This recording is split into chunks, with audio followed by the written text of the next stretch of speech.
ஹாய்ங்க எல்லாருக்கும் வணக்கம். வணக்கம் வணக்கம் வணக்கம்.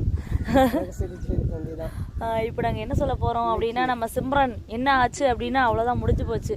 ஏன் அப்படின்னா நாங்களும் எல்லா வைத்தியமும் செஞ்சோம், ஆனால் அவங்க தேடுற மாதிரி தெரியல. ரொம்ப ஒல்லியாயிட்டே இருந்தாங்க, வளரவும் மாட்டேன்ட்டாங்க, காயும் அதிகமாக வைக்கல. இவ்வளோ காடு தொலைவியும் ஒரு பை கூட வரலைங்க. ஒரு 4 மாசம் சிம்ரன் இவ்வளோ பெருசாக இருக்குங்கம்மா. 4 மாதம் சிம்ரன் எவ்வளோ மாசமாக இருப்பாங்க. அதாவது இதை விட பெருசா இருக்குங்க. இவ்வளவு பெரிய ஒரு முனகால் நிலத்தி பக்கமா வரும். இது அப்படியே இருக்கு, இது காய்க்கல. அதுக்காக தான் நாங்க வந்து மாட்டை விட்டு மேய்க்க ஆரம்பிச்சோம். மாட்டை விட்டு மேய்ச்சிட்டோம், முழுசா காடு கூட தீத்துட்டோம். கொஞ்சம் தான் இருக்கு, அதனால அவ்வளோதான் முடிஞ்சிச்சு. இதுக்கு என்னென்ன பண்ணியிருக்கோன்னு பார்த்தீங்கன்னா, ஒரு அடி உரம் வச்சிருக்கோம், உழுது இருக்கோம், பார் பிடிச்சிருக்கோம்.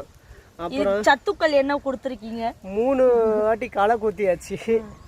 அப்புறம் தண்ணி கட்டினதுன்னா கிட்டத்தட்ட ஒரு 10-15 வாட்டி பக்கமா தண்ணி கட்டியாச்சு 4 மாசத்துல. இடையில மழையும் வந்துச்சு. இடையில இந்த இவங்கெல்லாம் போடுறாங்கல்ல, இவங்கள்ட்ட உள்ள போயிட்டு ரிலீஸ் ஆகி வெளியே வர்றதெல்லாம் இதுதான் கொண்டு போய் கொட்டணும். அப்புறம் என்னது, மருந்து அடிச்சாச்சு, 3-4 மருந்து பக்கமா அடிச்சாச்சு.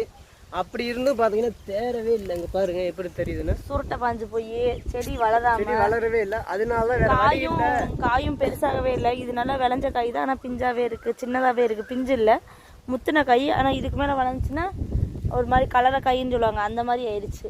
சரிங்களா? அதனால விவசாயிகளோட நிலைமை இதுதான். ஒரு சில சமயம் நல்லா வரும், வராது. அட நீங்க ஒரு சில பேர் சொல்றீங்க, நீங்க ஊர்ஸ்த போனால காட்டை கவனிக்கலன்னு. நாங்க ஊர்ஸ்த போனாலும் அத்தம்மா இருக்காங்க, அவங்க எங்களையோட எக்ஸ்பீரியன்ஸ் ஆனவங்க, அவங்க பாத்துக்கிட்டு தான் இருக்கிறாங்க. டூர் போனா எத்தனை நாள் போவோம்? ஒரு நாள் இல்லைன்னா அதை வச்சு 2 நாள். அதான் 2 நாள் ஆல்ரெடி தண்ணி கட்டி விட்டு போனோம்னாலே, தண்ணி கட்டினாலே ஒரு 4 நாள், ஒரே நிமிஷம் 5 நாளைக்கு வரைக்கும் தான் தண்ணி வரும். இங்கே வந்து கல்யாணம் ஆகி எனக்கு இப்போ 12 வருஷம் ஆச்சு.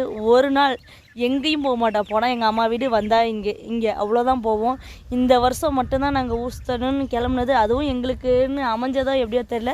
இந்த டைம் தான் எங்களுக்கும் கூப்பிட்டாங்க, வாங்க போகலாம் அப்படின்ற மாதிரி கூப்பிட்டாங்க. அங்கே முருகனை பார்க்கவும் சரி, எங்கள் அண்ணா கூட அங்கேயும் சரி, கேரளா அந்த மாதிரி போனோம். டூர் போனப்போ ஆள் பத்தலைன்னு சொல்லிட்டு எங்கள் அண்ணா கூப்பிட்டாங்க, 2 சீட் ஃப்ரீயாக இருக்குது வாங்க அப்படின்னு. வரேன்னவங்க வரல, திடீர்னு பிளான் பண்ணோம். அதுக்கப்புறம் இங்கே கொடி இங்கே போயிருக்க மாட்டோம்.